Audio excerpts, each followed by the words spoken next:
Alright guys, I finally did it. I have filmed a video in landscape, and you know what that means? It means it's longer than 60 seconds. It's not a YouTube short. So I finally got off my butt and I've decided to start this new series, hopefully make it a series. And it's going to be, provisionally we're calling it Guitar Club. Hopefully going to come up with a video every week. Just a bit of chit chat about my thoughts on music and playing. Maybe I'll demonstrate something, either a lesson or something that I'm working on. Probably more so going to be that kind of thing. What else? We could also just talk about music I've been listening to, and hopefully, if we get things running, we can have more questions and answers and stuff at the end. So like something that I thought would be cool would be to shout out like free channels that I think everyone should check out, and ones that I'm sort of taking as sort of what's the word? Sort of the spiritual leaders of this points of reference for this channel. Obviously there are big ones. I mean, I've been wanting to make this kind of video for so long that channels I was originally gonna shout out as like under the radar have now got like 500,000 subscribers. So there's a couple, but there are three which are really worth mentioning. One is David Brewster, who does late night guitar lessons. I started following him a couple of years ago. It just came up in my algorithm. He wasn't super big at the time, and I think has well over 100,000 subscribers now, but still pretty under the radar.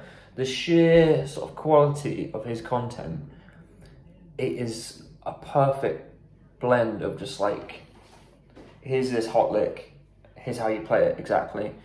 Sort of holistic chat about approach to guitar, which is something I definitely want to lean into. And then also he breaks down theory perfectly. He's written I think it's Guitar Player magazine.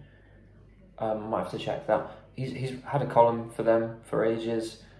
Just so much content. He does a bunch of different series on licks, scales, theory. He does a series on like imitate. He'll take like 3 licks from a live performance by some iconic guitarist and sort of really show you how to play them clearly and just simply. He breaks it down note by note, but he's not treating you like an idiot. But also he will break down the theory behind that stuff. Okay, so David Brewster, Late Night Lessons. I'll try and tag that. Probably should have mentioned him last because he's kind of like a blend of these 2 other channels I'm going to mention. One, probably a bigger channel, Cameron Cooper. He is just pure, you want a new sort of 3-note per string pattern, legato, here's one. Here's how you play it in 4 different positions, Very little sort of, he just explains the bare minimum, but I mean that in a good way. You can just learn so much so quickly from his videos. If I wasn't so lazy, I would just cop every lick that he shows on there. On the other end of the spectrum, but equally as important, actually probably more important, kind of unlocked lots of stuff on the guitar for me, is a guy called Eric Haugen. Okay, when we talk about holistic, this guy is the ultimate sort of holistic guitar guru. His big thing is the caged system, and I never really looked into that because I'd learned all my guitar chords over the last 14-15 years or whatever, and never sort of learned them through a system. And I thought, that's what caged is about, is how to play different open chords and move them around. It is, but it's also a really good way of mapping triads, different inversions, because they're all hidden in these caged shapes and scales. And probably the most effective thing, or I don't know, not the right word for it, but something really cool that you can do with that is switching between rhythm and lead in that kind of Hendrix, that Hendrix style, which I've always done. But you always have these kind of blind spots on the fretboard where you like, I don't go there, But Cage has really helped me with that sort of stuff, and that's all come from Eric Haugen because he's explained it in a really practical sort of weight, and he does this with everything. He is, I've got to shout him out because I think he's got a music taste very similar to mine. Whereas, you know, somewhere in the middle, there's all the kind of like art rock, indie, you know, Velvet Underground, Tom Waits, Pixies, that kind of stuff. Then there's lots of rootsy blues things, you know, traditional stuff. I say traditional, you know, like stuff like he did videos on Willie Nelson and lots of Motown guys, really like breaking down the minutiae of their styles. He'll throw the theory in there, explain, you know, but only explain it up to the point that you need. Like, oh, this is the reason that there's a 9 in this chord is because it brings out this. You don't really need to know much more than that. So yeah, those 3 guys, really good guys to check out. And I'm going to use those as the sort of like inspiration for this channel. So if I can do a composite of those 3 things, obviously a pale imitation of like that skill and knowledge. But I think the reason I've named this Guitar Club is because I want it to be more of a communal sort of thing. Like anytime I hang out with another musician, doesn't matter if they're like a beginner or some, you know, master black belt who is like way above me. These are arbitrary labels, but you get what I'm saying. Bit more experienced people, I can always have a good chat with them. Doesn't matter where you are. You can. Everyone's got something to bring to the table, and it's interesting to hear other people's views and ideas, and you know. So hopefully, if I can bring that out, that can be my USP, or our USP, maybe I should say. So yeah, let's bring that there. Okay, one really important. Talking about inspiration, something I've just been inspired by is I went to see Mr. Big at the weekend in London at Shepherd's Bush Empire. It was really good. It was sold out. Good show. They played all of the Lean Into It album and a few other songs as well. And the whole band were really good. I was flagging a bit at the end, not gonna lie, because my sleep pattern is I wake up really early and go to bed fairly early for work. So it was like 10 PM and I was like on my feet, just like, oh, I could probably fall asleep right here. But it was a great show. And seeing Paul Gilbert live, it was amazing. Like, I don't think I've seen someone do something that effortlessly, like in person. You know, I imagine that like seeing Van Halen would have been something like similar to that. But it was like seeing a Michael Jordan or just someone he just, you know, forget 10,000 hours, probably well into 100,000 hours, Paul Gilbert, you know. And I think some people comment on my videos, they're like, oh, you've got Paul Gilbert fingers.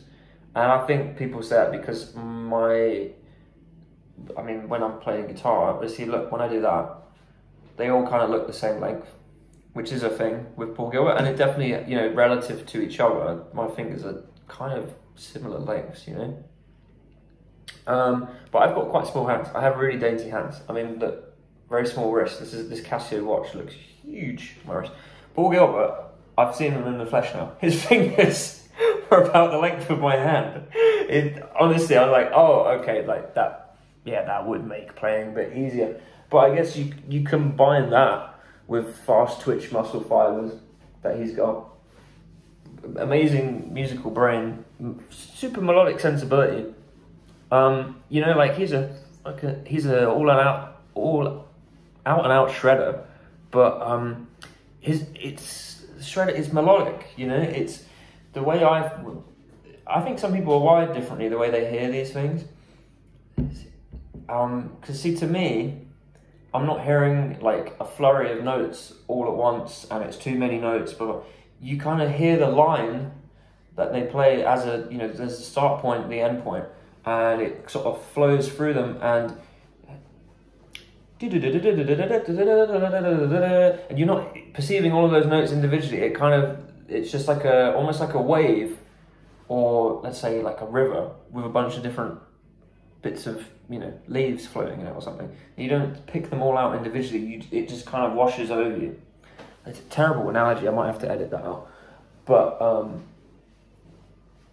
you know, he's so melodic. Like there are melodies within the shred. You know, these kind of like milestones that you hear on a really long line that he plays. Okay, so edit that bit out there, Phil. And I'm probably going to cut to a little clip of him and Billy Sheehan doing their thing. Okay, so that was that clip. A little beverage on the go here. Oh man, coffee at the end of the day, nothing hits quite like it, does it? Okay, so one of the other big takeaways, this is the kind of juicy tidbits you can expect from the Eric Haugen stuff, is he did a video a while back about defining your musical goals and how important that was, you know, and basically he was saying like this kind of runs the full gambit of like, oh, I just want to play covers at home on my own, note for note, or not even full covers, like little riffs, note for note, or I want to be in a creative, progressive, you know, noise rock group, and totally original material, or playing in a function band or something. And this really sort of, you know, this really resonated with me because like I think those goals have changed for me at different times, but I've not sort of, you know, they've changed in my heart, but I've not caught up with the thinking and the sort of directing myself along with them. You know, for the longest time, I wanted to be in the next Led Zeppelin or the next Pearl Jam or the Allman Brothers or something. I don't mean like literally making that kind of music, but in a band. Those, for me, like those three bands, I think of them as kind of like force of nature bands.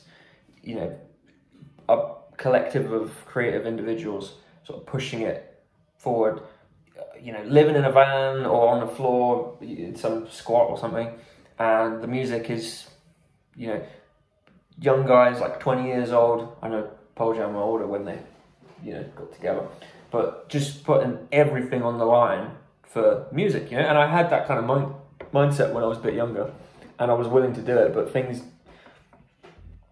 you know, I just didn't meet the right people at the right time, I guess. Or I didn't, you know, didn't take the risk myself. Didn't like hop on a train and go sort of crash on someone's sofa in Manchester just for music, you know.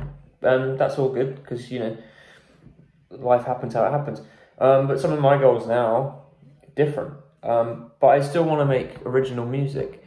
But a couple of things, I'll probably cut that down. That was a little bit long. So in the short term, for me, you know, an originals band is not necessarily on the horizon because got bills to pay, and you know, that shit's not always super reliable. But if it does come up, I will, of course, I'm down to play with anyone. So, you know, living in the van down by the river and playing house shows with the sort of next Black Flag doesn't look like it's on my immediate horizon, but if it comes up, I'm there. But for now, you know, musical goals.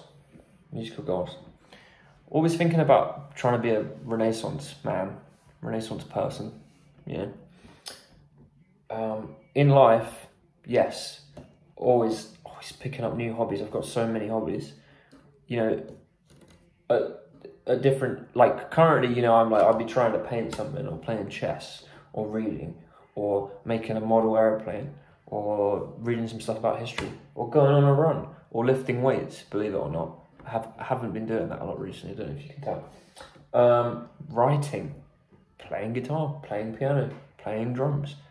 There is not time to do all these things. You have to kind of cut some of these things out. The same goes for guitar playing yourself, you know. I, like many of you, I'm sure, have the curse of a really broad music taste. And I'm not trying to say that in terms of, oh yeah, I listen to everything. But there's like a few, you know, just take it from the perspective of playing guitar.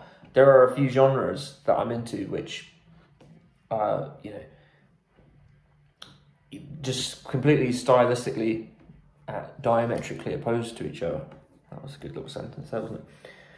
And obviously everything feeds into everything. But for example, you know, I'm trying to learn like an Andres Segovia classical guitar piece. Not that I have, but classical guitar is something I like. I'm deeply, a fan of, and I've been sort of teaching myself, and keeping it acoustic. Like Chet Atkins fingerstyle stuff. Oh, I would love to be an expert at that. Sort of fingerstyle blues, Big Bill Broonzy style stuff. On the other hand, I love crazy, like jazz fusion stuff, like Alan Holdsworth and other, what's his name? Freaking the Mahavishnu Orchestra guy. All that stuff. Or, Yngwie Malmsteen, Paul Gilbert. And then there's all just the classic guys like Jimmy Page and all this stuff. You can't be 100% expert at everything. I mean, some people can, but I can't. So you kind of have to find where your lane is, be like the best you can at that, and then dip your toe in the other things. And I think that's where defining your goals can be really useful. So for me, like I want to make, let's just say broadly speaking, like rock music, original rock music. In terms of my playing, I've got a piece of paper, this is useful. Anyone use paper these days? What's the deal with paper? So, rock music with, interesting chords, interesting licks and solos and stuff. But the main thing is vocal melodies and hooks. Like, things have to be catchy, like riffs have to be good and just good songwriting, whatever that looks like. So for me, maybe that is learning, a new song every week. Whatever's inspiring me at that moment. That's the kind of songwriting aspect that I'm copying. But then also, I want to improve my lead playing. So at the moment, I'm playing Malmsteen stuff for the first time in my life. Trying to play, but the point is, hopefully, some of it seeps into what you're doing through osmosis. I'm going to do a little playing breakdown of that in this video. Okay, so other goals, that's a sort of more blue sky, like where do I want to take my playing stylistically. But other immediate goals, I'm actually doing some recording for a friend of mine, an old work colleague of mine, piano teacher, at school I used to work at, and she's sort of composed this song, and she's playing piano, her sister's singing, and there's going to be a guy playing drums, and she wants me to record some guitar parts for it. So that's cool. I'm actually a hired session musician now, guys. But other short-term, immediate, well, not even short-term, but sort of tangible goals that I can, channel stuff into. One is I want to join a function band, just so I can get myself playing on stage regularly. And I'm not particularly bothered what style of music it is. It just needs to be something with, like, reliable guys or girls and, make some money from it and have fun. Okay, so joining a function band, that's probably the number one musical priority right now. Number two, this is kind of funny. A busking set list. I want a set list of songs that I can play with like a backing track and me with an amp on a summer's day, because I can't play the cold fingers, and just play a set, for like 45 minutes to an hour on the street and just get a kick out of it and also hopefully make some cash from it. So I've actually written this sort of set list down before, so maybe I'll talk about this in a future video, but I've got one in here. As you can imagine, it features lots of classic rock. Another one, so what's this? Goal number 3 is have like 5 acoustic / classical solo instrumental pieces that I can play. So when you're at a party or anywhere, someone's like, oh, you play guitar, and they hand you like some beaten up nylon string, and you're not about to bust out Scarified Unplugged, what you do, and it's like, it's just terrible. So a couple of pieces, simple stuff, something like Edelweiss instrumental version that people are, oh, okay, that sounds like a nice complete tune in and of itself. And that classical music is great for that, because that's kind of how those things, especially for guitar, were composed. You know, it's like a twin-voiced instrument. You know, anyone that you know who plays piano, when you hear them play the piano, it sounds like they're playing a complete song, as opposed to just like, oh yeah, here's that riff. That is like what we guitar players are the worst for. Here's that riff. So yeah, 5 acoustic pieces that I can just bust out. Similar thing to the busking thing is a like open mic night set. So acoustic guitar, singing, and see, you know, what's that going to be? 5, 6 songs. I've got a list for that somewhere else. So we'll do another future video about this. Okay, so I don't know what portion of the video we're at now, but hopefully some editing magic should have happened.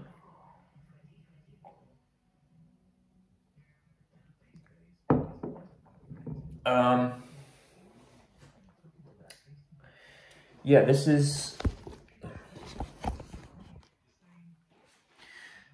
the what am I listening to this week portion of the video.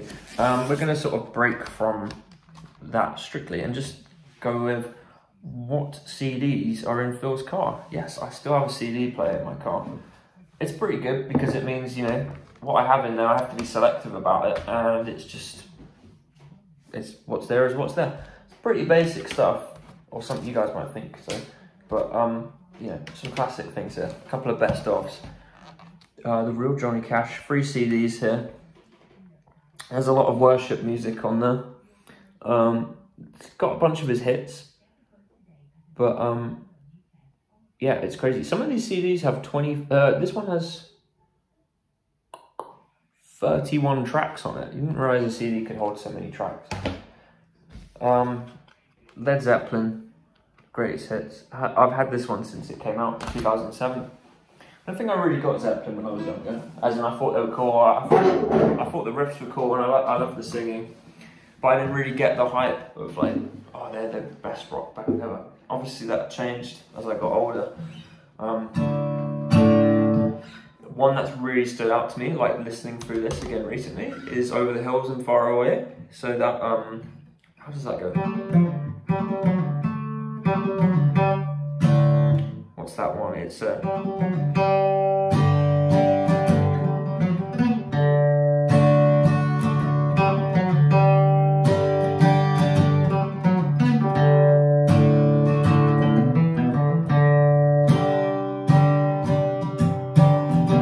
I haven't really learned it yet,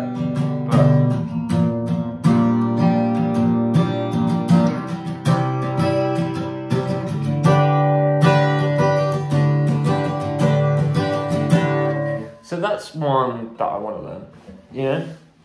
But these days I'm not too bothered about learning the whole songs all the way through. I used to be a bit of a completionist. Well, you know, I started out playing guitar and it was like riffs, chords, whatever. Then I became a full completionist. I'd be like, I have to learn every part of the song. I have to play it perfectly like it is on the record. But if you've ever tried learning any like Zeppelin stuff, you just know that's impossible because some of it's like unintelligible and the rhythms kind of go in and out. So, you know, something Greg Kot talks about is just like, just learn the parts of songs that are interesting to you, you know, and then focus on making your own stuff. So I think that's what I would do with the Zeppelin ones, but that is one that I probably do want to learn all of it. Yeah. Okay, what else have we got? This is one of my favourite albums of all time. Brothers and Sisters by the Allman Brothers Band. I would definitely do more of a deep dive into Allman Brothers stuff in the future.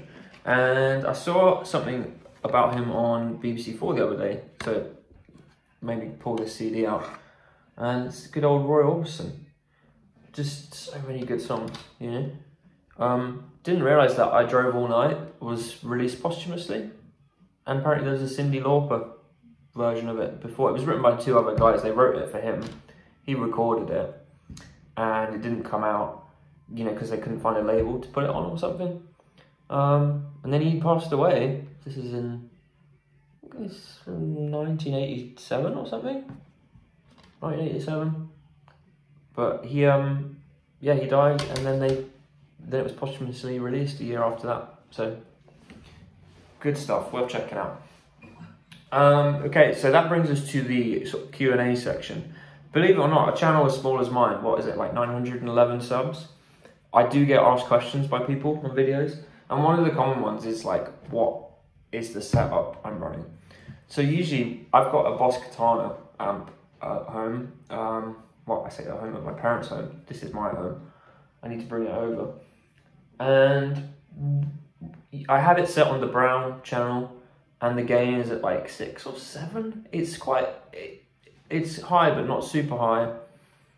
But then, and the EQ, you know, I always adjust that to taste, but the bass is at like 5 or 6. And then the same for the treble, 5 or 6, depending on how guitar sounds. And then I've recently started boosting the mids on that amp. I used to always be a scooped mids guy because it's metal, you know? And I will still do that if I'm playing like Metallica or something. But yeah, I boost the mids now. And then I use a Tube Screamer clone pedal. It's from Electro Harmonics. It's called the East River Drive. I'll put up a picture of it right now. And I use that as a, you know, that's to send the amp into the next level. And it sounds nicer to me. The sort of slightly lower gain on the amp boosted sounds better than just all of it coming from that amp, at least with the Boss Katana and all that, my setup. So the volume, I maxed the volume on the overdrive pedal, and then the tone is just up middle, but you can adjust that to taste. And then the drive is up halfway or just under halfway, I think. But if you want to go crazy, you can turn it up more. You know, that's the beauty of it. Like, you can. This will work with any kind of Tube Screamer style overdrive. Probably any kind of overdrive. I'm not really much of a pedal guy, so I just leave this always on. And if I do clean stuff, I just switch the channel. You know, because I'm not gigging at the moment. I don't need to really worry about doing that much. But another thing you can do always is like turn the overdrive off and roll the volume down.